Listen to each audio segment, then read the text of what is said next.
اذیت چھڑوا جاتی ہے، صحبت اللہ والوں کی اپنا رنگ دکھا جاتی ہے۔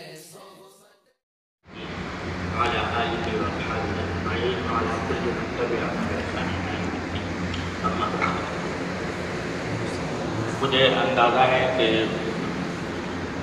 آپ حضرات کو اس واقعے کی اطلاع تو ملی ہوگی، اور اس کی وجہ سے آپ حضرات شاید پریشان بھی ہوں گے اور مضطرب بھی ہوں گے، تو میں آپ کو مناسب سمجھا کہ آپ کو خلاصہ کروں۔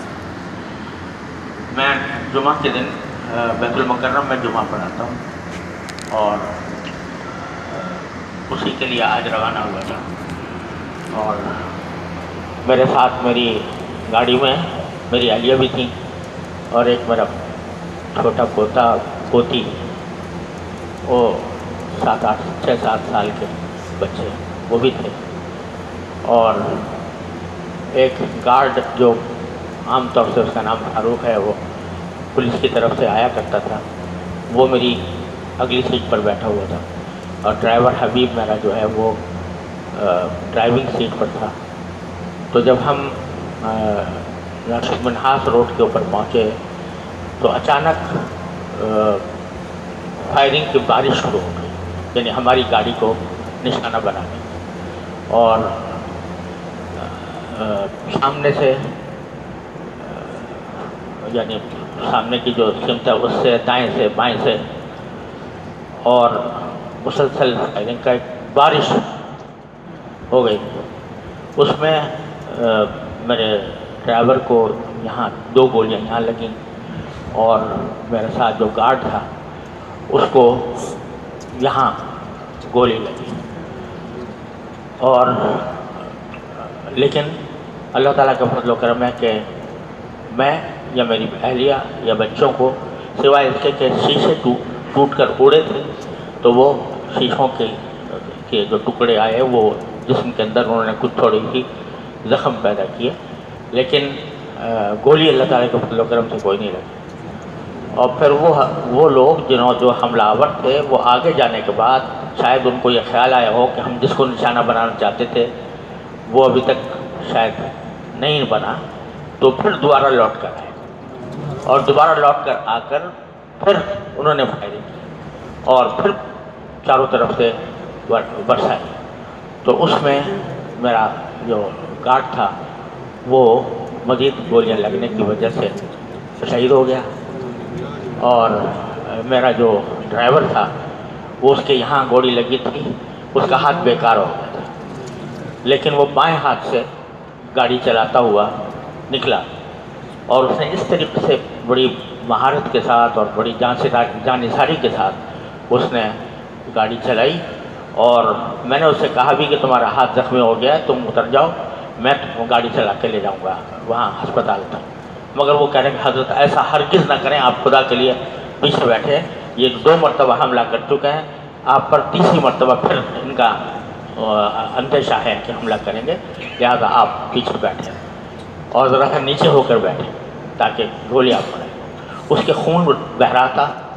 ہاتھ بیکار ہو گیا تھا، اور بائیں ہاتھ سے وہ گاڑی چلاتا ہوا پھر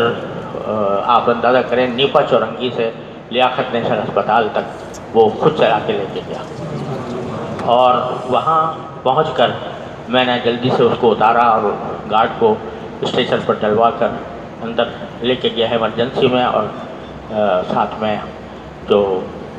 ڈرائیور زخمی تھا اس کے علاج کے لیے فوراً انتظام کیا۔ تو انہوں نے بتایا، ہمیں اس وقت تک امید تھی کہ شاید وہ جو گارڈ ہے وہ بچ جائے، لیکن ڈاکٹروں نے دیکھنے کے بعد بتایا کہ نہیں، اب اس کے بچنے کا کوئی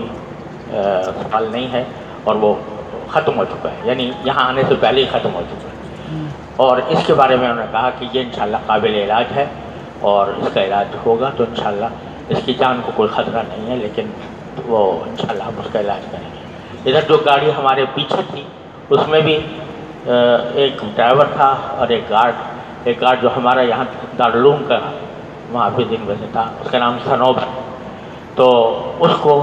بھی گولیاں لگیں اور وہ شہید ہو گیا۔ اور دوسرا جو ڈرائیور تھا